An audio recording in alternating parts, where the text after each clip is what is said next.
Bienvenue chez nous au paysage Olderwehr à Feldkirch dans le Haut-Rhin. On va réaliser l'ensemble des jardins aménagés chez les particuliers, donc tant la conception bureau d'études que la réalisation. On est au début mai, l'été avance, on va faire un petit focus sur les terrasses. Et je vais parler également un petit peu de ce côté paillage parce qu'on arrive sur des périodes sèches qui vont revenir. Il va falloir raisonner son arrosage avec un paillage végétal, type copeaux de bois, écorce de résineux ou autre, et un arrosage au pied des arbres. Donc là on est sur un petit Lex Renata, une petite boule verte à la base qu'il faut tailler.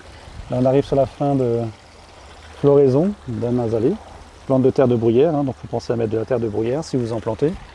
Ensuite il y a les rhododendrons, petit paillage, vous voyez si j'enlève juste le paillage on voit qu'en dessous c'est humide. Et ça va laisser tomber des petites gouttes de temps en temps qui vont se retrouver directement au niveau du sol et non pas sur le feuillage pour ne pas avoir d'évaporation. Et ça va s'infiltrer.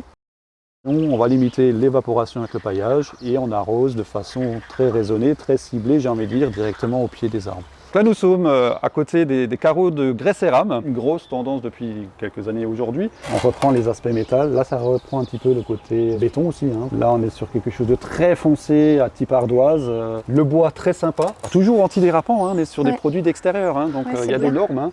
C'est important. Même quand il pleut, quand c'est mouillé, on ne glisse pas dessus. C'est un produit très dense, donc vous passez un coup de jet dessus, si ça part pas, un petit balai brosse. L'effet bois, ça donne un côté naturel, très recherché actuellement.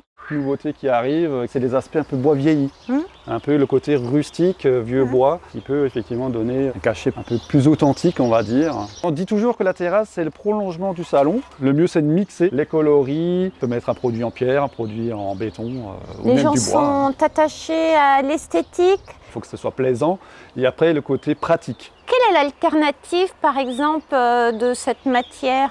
Ici, on a une alternative, effectivement, au grès cérame, avec des produits en béton, par exemple Birkenmeyer, la gamme Arcadia, qui ont différentes teintes, différents formats qu'on peut prendre aussi bien pour la terrasse que, par exemple, pour la plage de piscine, les margelles également. Bien ça. Il y a d'autres produits, comme le bois, qu'on peut aller voir tout de suite, si vous le souhaitez. Je suis. Ok.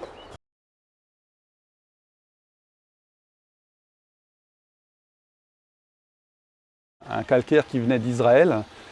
On a fait un essai dans notre expo pour voir effectivement sa tenue dans le temps. Et on s'aperçoit que c'est des produits qui ne sont pas faits pour nos latitudes, très clairement. Très compliqué à nettoyer. Toute la surface qu'on a ici, on va devoir la remplacer par l'alternative qui est durable, le grès cérame. Donc la baignade naturelle, bon, elle est un peu fraîche, je ne vais pas sauter dedans aujourd'hui. C'est au mois de juin que c'est le plus beau. C'est là où c'est le plus joli.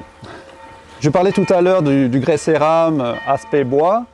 Mais ça chauffe. On est ici sur un attache bois, un procédé grade sans vis apparente. C'est très bien, ça chauffe nettement moins bien évidemment que le grès cérame. C'est un matériau qui est vivant, Il va grisonner dans le temps. Petit coup de nettoyage dessus une fois par an, ça ira très bien. On frotte un petit peu avec un balai brosse. Très beau produit. On appelle ça bleu polaire, donc c'est un marbre qui est brillant, pailleté, etc. mais qui reste très clair. Par petites touches, comme là, juste des larges blocs, c'est magnifique.